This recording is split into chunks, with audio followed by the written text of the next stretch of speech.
Hello, Cancers. Welcome to your weekly tarot reading for the week of July 13th to the 19th.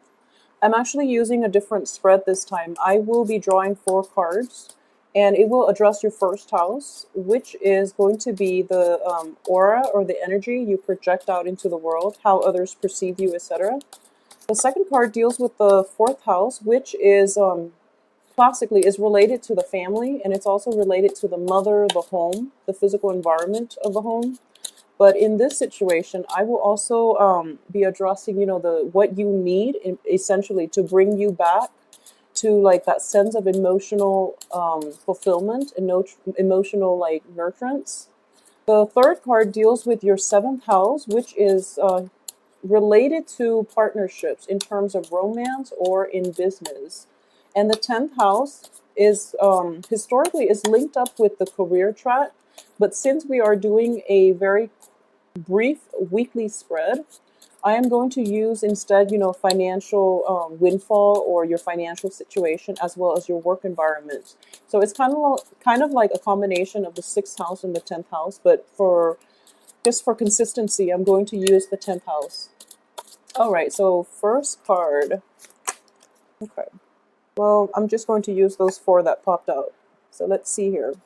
So for the first house, we have the 7 of Swords. Okay. The 4th house, we have the Wheel of Fortune in the reverse position. For the 7th house, we have the 2 of Wands. And for the 10th house, we have the Emperor. Okay, so let's talk about the first situation, which is the 7 of Swords, okay? I do feel in general that there is a sense of misrepresentation of yourself coming in the works here. I do feel in general as well, you are a water sign. This is a sword card. So this is something, the sword energy deals with communication. It deals with like very structural, institutional type of knowledge. It's kind of like knowledge that you gather from a learning environment rather than like practical knowledge that you gather from life experience, okay?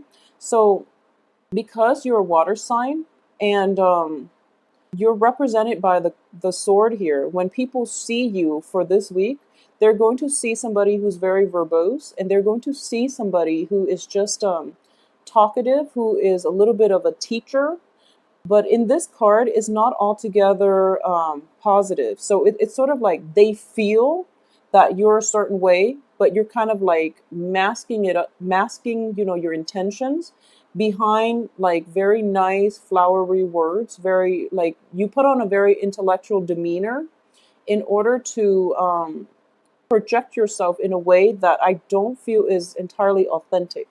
So, okay, so let me give an example. And there's nothing wrong with this. I do feel a lot of you are intelligent, but I do sense that there's a little bit of a discrepancy between how others perceive you and how you want others to perceive you. Because the 7 of Swords is usually like, it indicates somebody who's kind of like trying to pull a fast one over other people. So it's a little bit problematic in that aspect. But I do feel, for example, too, okay, this is a better example, I guess. You might feel a certain way about somebody, but I do feel that you do tend to hide behind a very intellectual demeanor in order to mask your feelings, okay? Because innately you're a water sign, so you should be very expressive, and other people should be able to gauge your intention, or they should understand how you feel. However, is being masked by a sword, an air energy, which deals with like communication, which deals with rationality and intellect. So you're kind of like putting on a mask in order to like hide the pain that is inherently, in your psyche. So you're feeling a little bit of sadness, a little bit of pain, but you're masking it by deferring to your intellect to help you process the pain. And there's nothing wrong with that. Just be a little bit careful for this week that you don't intellectualize your feelings. There we go. Don't intellectualize your feelings. So in a social interaction situation, if you're mad at someone over something that they did to you, you try to rationalize it and you try to like, get past it. And you're just telling yourself, oh, it wasn't so bad. He or she probably had a good reason for doing something that they did. When in fact, it's like, no, they hurt you. There's nothing wrong with that. Process your feelings and then move on. You don't have to make excuses for them. You don't have to like justify or rationalize why it happened. It just happened so that you learn and that you don't interact with them in the future. Okay, so this is something that can be problematic. So try to just process whatever it is that you're going through, and just get over it. In the long run, just get over it. And don't be too rational when it comes to your emotions. Don't try to make sense of everything. Okay, like there's no fun in that. We're not supposed to understand everything. All right, so for your fourth house, I do have the Wheel of Fortune in the reverse position. So this is basically, like I mentioned, the fourth house refers to your home. It also refers to the things that bring you emotional fulfillment, okay? So in the reverse position, I do feel like a lunar cycle here. So a lot of you might be returning to a previous home situation. A lot of you might have like wanted a new home environment that didn't come through. So there's a little bit of sadness associated with this as well. A little bit of grief and just wanting to escape, wanting to get away and feeling a little bit shut in, a little bit claustrophobic and feeling that cabin fever kicking in the home environment. So there's something unpleasant here surrounding the home situation and you want to move away from it, but for some reason you're stuck. You're feeling very, very stuck. So let me just look at the cards and see if there's anything coming through. I'm getting an element here of like 2 days, 2 weeks, based on the clock on this card. So, and it's also in the time of Pisces and Gemini. We passed, so a lot of you might have moved in the time of Gemini, and then you're waiting around for an element of like 2 weeks, 2 months in order for this situation to resolve itself. So just keep in mind, it is going to resolve itself. We are going through like a very weird moon cycle. So we do have a blue moon by the end of this month. So that could possibly be when the situation will resolve itself. The blue moon is happening on July 31st in Aquarius. So I'm hoping this is something that will, resolve itself for you. In terms of your relationship, we have the Two of Wands here in the reverse position. So going back to the monthly reading, I do feel an element of like juggling two things, possibly two relationship partners or even two business partners. And you're trying to decide the best route to take at this point. It's in the reverse position. So I do feel the choices are possibly dwindling and you have decided on how you want to proceed ahead. At the same time, the Two of Wands is kind of like the planning stages. It's indicative of laying down a very solid game plan so that you can execute and proceed with them when the Three of Wands come into the picture. So this is like the implementation stages. For some reason, a lot of you might have bypassed this stage. A lot of you might have like been very muddled going into new relationships, new work partnerships, and you're kind of like hoping for the best and kind of like fumbling in the dark to see what works and what will stick. And in general, that's not a great approach to life and relationships. So I think a lot of you might have come to this realization because the Seven of Cups came out here first. Okay, so this is like somebody who is being sneaky. So in this situation, I do feel that revision of your original game plan is in order, and trying to make it a little bit more, I guess, like practical.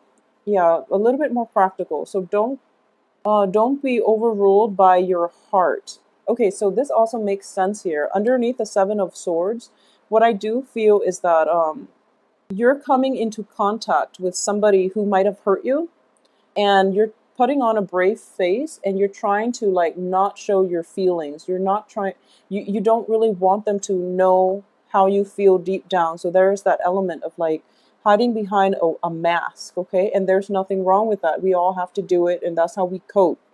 So the next card actually looks very favorable. So I do feel this is like the saving grace in this spread actually. So sorry, Cancer. So the 10th house deals with your work situation, your career, and your finances. We have the Emperor here.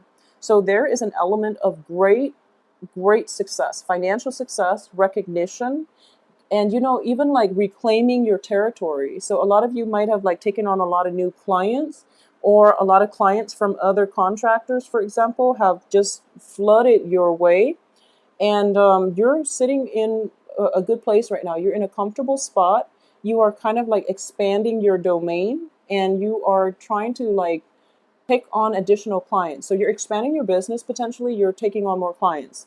In a work situation, this is a card of mastery. It's somebody who has mastered his craft, and he's like in a position now where he can sit back and he can decide what he wants to do for the next phase in his life. So it's a really positive card. It also indicates, divine intervention.